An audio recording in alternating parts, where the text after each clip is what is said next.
Gue nek ngisor ra krasa. Wong prawira iki mesti ngisor muni. Dadi ben gak ketara ngono mesti. Mati ngrungkap dina ra wis bar.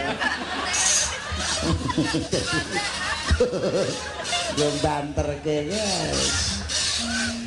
Yo. Lumampah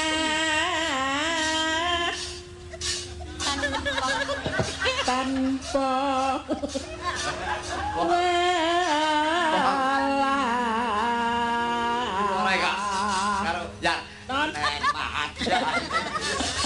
lah isin karo fotone dhewe. Oh alah. Karo raine dhewe kok gila.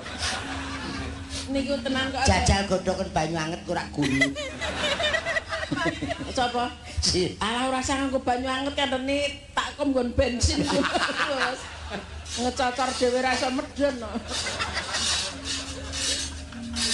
Sing matyane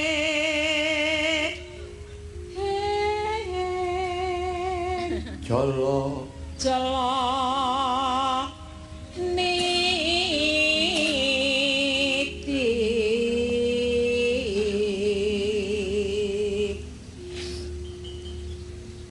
temah kuncing agen jeneng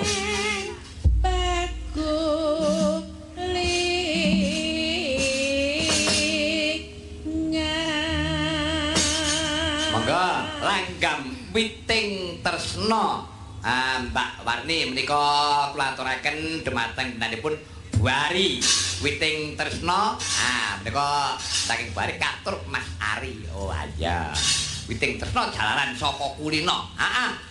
Ayo Mbak Warni.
Itu atenane terus tresno iku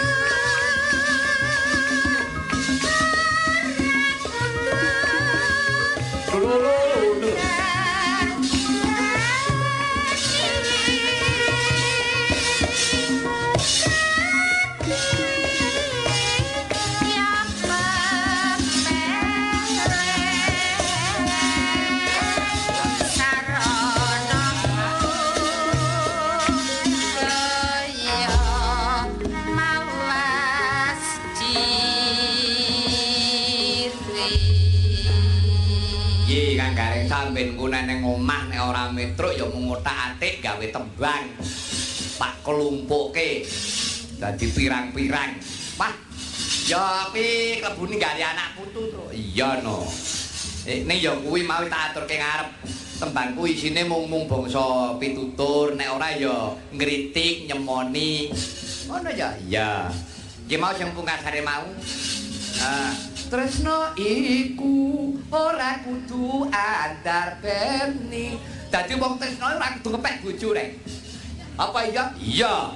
Wong tresno ki iso tresno karo pamane, karo suarane, tresno karo gregele, tresno karo guyune. Lho, padahal tresno ki temanjane werna-werna.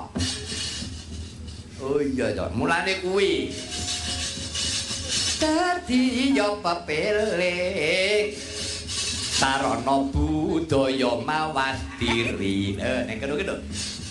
Piye kuwi? Dadi yo sarana budaya mawas diri. Sing mawas diri ya awake dhewe-dhewe kuwi. Upamane nek kowe iki samung pembunange ya aja ngarah sinden. Ya ndak entek omah entek alas. Oh, perkara rasak bisa nesu. Ah iya. Iya ora pareng. Ora kena ngono iki. Mula terus tasih ra digawake. Nah, kok. Ya. Perkara ditawani kopi luntru-luntruk. Ora pareng. Sapa kuwi? Kang Warsito. Wanita apa gendon? Kang Warsito. Bah, saiki iki Nggih. ana sing ngersakake lagu coba iki di aturke wah. Oh, ndak dadi penggantian. Nah. Sapa apa Sri Minggat? Wah, wis. Apa? Aku nek wis kenek ngono kuwi lung. Apa? Mbok diganti sinom-sinom apa ngono kok. Lah iki Dang Balia Sri. Dang Balia. apa lora? Prek. Kon sinom gelem aku nek kon palaran gelem nek kon ngono-ngono kuwi wis. Aja ngene. Bagiane Didi. Jane isine iki apik. Sok-sok nek gawe judul iki lho. Nggih kok balada apa kae? Balada tali kutang. Ngono kuwi ya malih mepleh-mepleh kabeh. Ngono. Lah iya. Ana kok ngono anggere wong wis tengah mendem. Lagu tali kotang jerone sisan. Alah, jerone ra ngono ya momrot. Ayo wong mendem ndelala. Iya nek ora ngono lagu blebes. Alah nek padha-padha gawe judul kok sing apik, menarik. Ning jamane tasik ngoten niku. Ya pancen. Panjenengan nggih. Ya nek Niku jaman nggih wahana. Wahana seni tembang Jawa wonten tlatah ngene awake dhewe. Mengke dangkar biyen usum rewel. Sandung jenguk rewel. Usum gethuk, wah ngisor pring gethuk tok. Usum cucak rawa asane iki jamane tasih ngoten. Ning kene iku tetep ora iso ngalahke pangkur. Ya. Uler kambang niku. Saiki jajal anu cucak rawa gawe uler kambang ora. Cucak rawa. Gantine Sri Minggat niku. Wis tak Pak ganti. ganteni cucak rawa ning digarap uler kambang. Ayo tak kira Kowe jeneng Pak. paku. Kowe wae kok